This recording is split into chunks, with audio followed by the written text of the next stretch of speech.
go wild in the aisles, and throw your clean underwear on the stage as we welcome Jack from So Good Studios.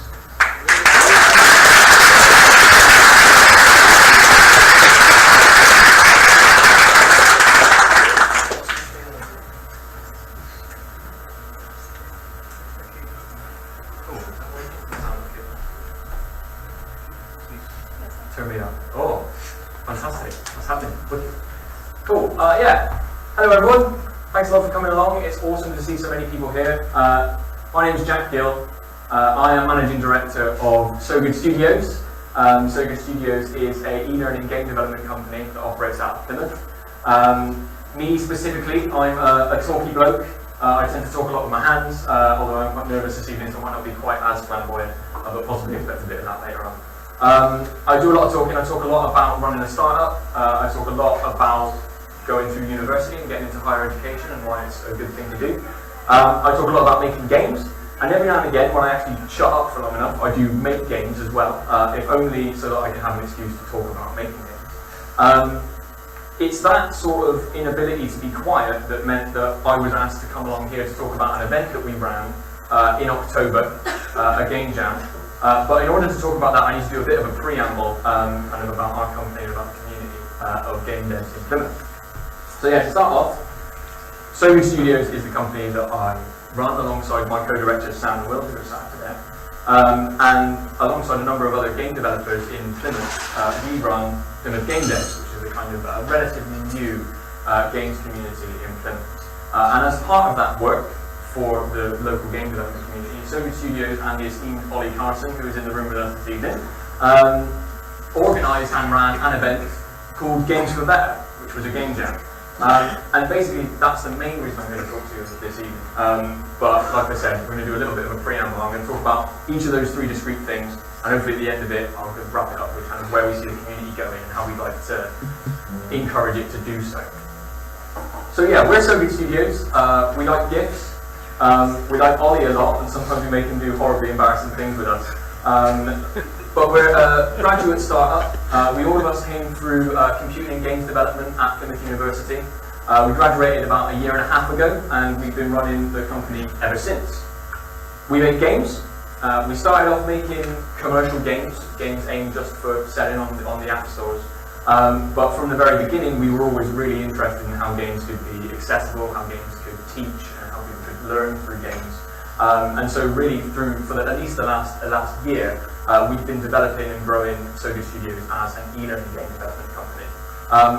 And that's really satisfying. It's a really interesting challenge to try and build games that kind of give out educational material in an interesting, engaging way. And every now and again we get paid as well, which is awesome. But one of the things that is really important to me about being part of So Good Studios is the bits that we get to do that don't necessarily immediately benefit the company directly. So stuff like continuing to grow our ties with Plymouth University and the computing and games development course, and doing outreach. I really like going out and speaking to local schools about higher education, about how they can get involved with businesses in Plymouth, and also getting involved with the game development community. And it was that kind of interest and passion for the local community that led to us being asked to take over from the Dev Digital community, which was the old game development sort of group in Plymouth. And about 6 months ago, we started working on Plymouth Game Devs, which is the relatively new community run by a few of us locally, us, So Good Studios, and a couple of other game development houses in Plymouth. Plymouth Game Devs is, we hope, a more sustainable, more focused kind of community around game development specifically in Plymouth. What we would really like to build, effectively, is a kind of a forum for communication and collaboration and education for anybody who's interested in game development in Plymouth and its surrounds. So that's professionals, students, hobbyists, people who've just thought about it, seen one of our adverts and want to come and have a go. And in order to do that, we think it's really important to build things that are accessible and that people can really kind of get into whether or not they have a game development background. Despite wanting to be accessible, it's always important to have a target market. I'm sure anybody who runs a business will know that. So we've definitely focused quite specifically on the students around Plymouth, because there is a fantastic wealth of, sorry, I'm realised that's way louder than it needs to be. Fantastic wealth of talent coming out of Plymouth University and the College of Art and City College, and none of those students really talk to each other, at least not at the moment. We'd really like to build a place where they can all come and work together and possibly kind of skill swap. But at the same time, like I said, accessibility is key. So for instance, events like the Paper Game Jam, the Paper Jam that we ran last month, that Gary attended, which was very fun. It was all about just building games in an hour. You don't have to have any game design background, you just get in some arts and crafts stuff, get some glue and some glitter and some interpretive dance or whatever it is that you want to do, and show us a game based around a theme, and that went down really well. I also think personally that one of the most important things about kind of getting into the tech industry is being able to sell your skills and being able to sell why you're worth employing or why your product is worth buying. So I always like to try and tie in kind of showcasing, show and tell into the work that we do and the events that we have. So showcases for game jam games are always really important. So I'm going to come back to a little bit at the end about where we'd like the community to go. But as I said, as part of our work with the community, we ran a game jam called Games for Better, which was a 48-hour game jam for antibiotic resistance awareness. It was run, it was run by us and Sizable Games, which is Ollie Carson. It kind of made sense for us to get Ollie involved because, as far as I know, he's got the most experience with game jams ever of any person in the whole world. So he was really good in terms of giving us the perspective of what developers might want to see from game jams. We, on the other hand, have done quite a few game jams, but we just kind of wanted to do it as a community. In case anybody doesn't know what a game jam is, I'm sure you've all heard of a hackathon. Game jam is just that, but for games. You get a whole load of developers, lock them in a room for 2 days and go, here's the theme, give us something from concept to implementation in those 2 days. There's a whole load of different versions of the Global Game Jam, Luton Dev, Nordic Game Jam. They can be an hour long, they can go over years, and you know the constraints can always change. But your default is 2 days and 1 theme. And so that's what we try to do with Games for Better. So Good Studios is part of the Game Network, and as Gary mentioned, there was the Venture Fest kind of business networking event that happened in October as well. We were basically asked to build an event that got the games community involved with Venture Fest. One of the kind of sub-reasons why I wanted to do Games for Better is because it gave me an excuse to go, well, all of these guys have been working on games, let's all take them all to a business event and force them to stand up in front of people and talk about what they did and maybe do some networking and maybe learn something about how to talk to people in that kind of business situation. So that was something that was really important. The reason we chose antibiotic resistance is because VentureFest had a number of different themes for its the businesses that were there, one of which was digital health. And when I got talking to the academics in Plymouth University who were kind of helping us along with the planning, they said that antibiotic resistance was something that is becoming increasingly more important. I mean, it's very important, but people are becoming increasingly more aware of. And once I started digging into it, once I started to understand the subject a bit more, I realised that there were a set of behaviours and important things that layman people can do, people who have no idea about microbiology, can learn that are really important for helping to tackle this problem and that are right for being told with games. So it felt like a really good place to aim this game jam. So I've just got a little bit of footage that hopefully Kristen will be able to put on, that we recorded throughout the time at the game jam. All our own footage, none of us are cameramen, unfortunately.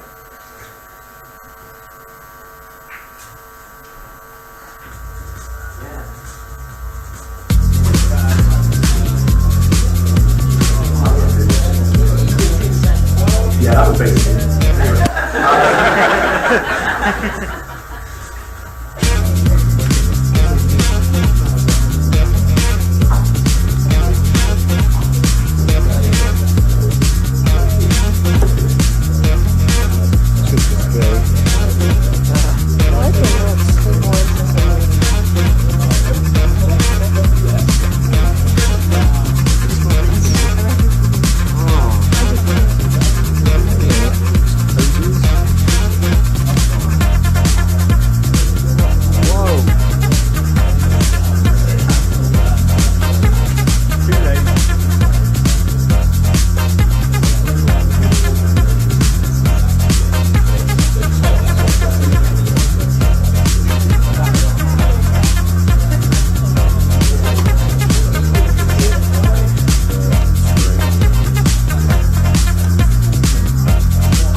exciting than perhaps it felt at the time, with absolutely no sleep, because me and the So Good boys did actually, and Ollie did actually take part in the jam and build a game in 48 hours as well as running the thing, which is probably not a good idea in hindsight, but nevertheless.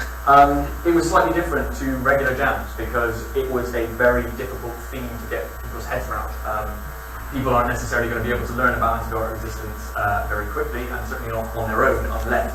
So we invited a couple of academics and people from Plymouth University in to speak.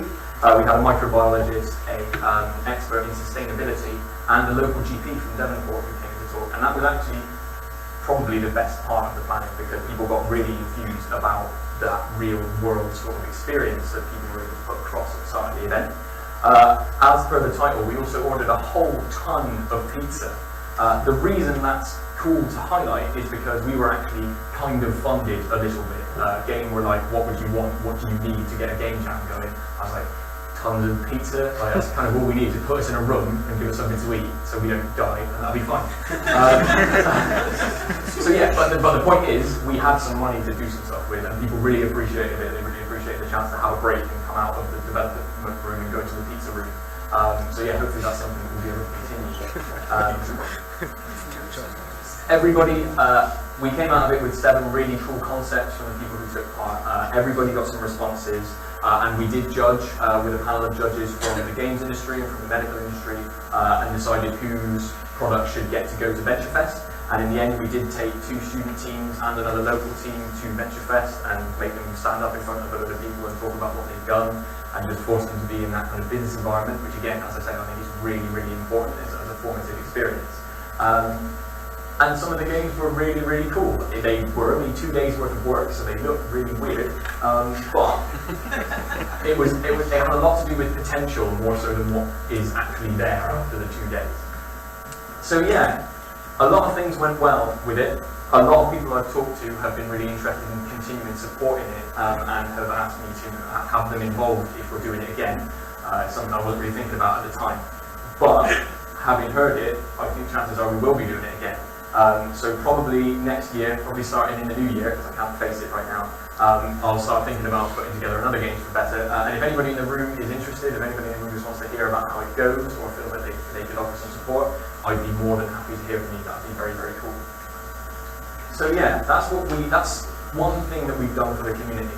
And talking more about Plymouth Game Dev specifically, right now we want sustainability. One of the problems with the community originally was that there was just a little bit of mismanagement. People weren't necessarily sure what was going on, and it just meant that people didn't have trust in us to deliver stuff. What we want to do is make sure that we get a small group of people who are really happy with what we're putting out, and making sure that they're coming back every month, and that way we can actually start to grow and start to tell people that we've got these groups of people who are really interested and enthusiastic with what we do. We've had a lot of help from learned people in the digital Plymouth community, mainly Gary, regarding that, and the things we're interested in are, as I say, retention and the community member satisfaction. We want to make sure that what we're putting out is they're enjoying it, and that's why they're coming along. Aside from that, long term, we're not so sure. Like I say, we're kind of looking short term right now.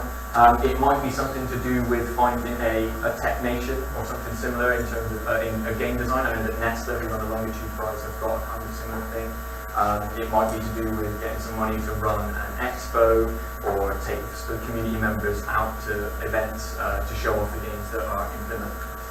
And there are games being made in Plymouth. I just wanted to highlight that as well. There's loads of cool, stylish stuff being made in Plymouth, like Mummy's Day Massacre, which has a Kickstarter on at the moment. You might want to go and have a look at, and it's made by a team from a Jam prototype, game Jam prototype.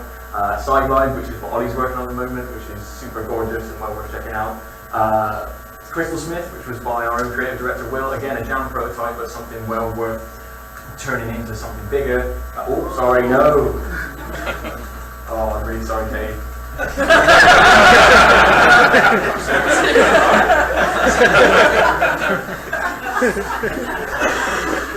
And stuff from the college and from the university, stuff like Which Way, that is just incredibly good looking and has so much potential already. We desperately want to foster that sort of potential and get people to notice that Plymouth is doing that sort of thing. That's what we want to do. So yeah, thanks a lot for listening. That's been me talking about the community. I would also just like to get a little bit sappy and just say that it is really humbling and mental to be up here, because Digital Plymouth has we've kind of grown alongside Digital Plymouth, and it started just as we were kind of coming out of university. So it's awesome to look around at so many people who've supported us in our growth as a business and be talking to you about what we're doing. Really cool. Thank you very much for listening. As you say, Gary, it is December, so we can start talking about Christmas. If anybody would like to head to our Twitter page, on our pinned post, we have got a little gift for everybody here at Digital Plymouth. So yeah, we hope you enjoy that. Aside from that, have a really good evening, and thank you for listening again. Cheers.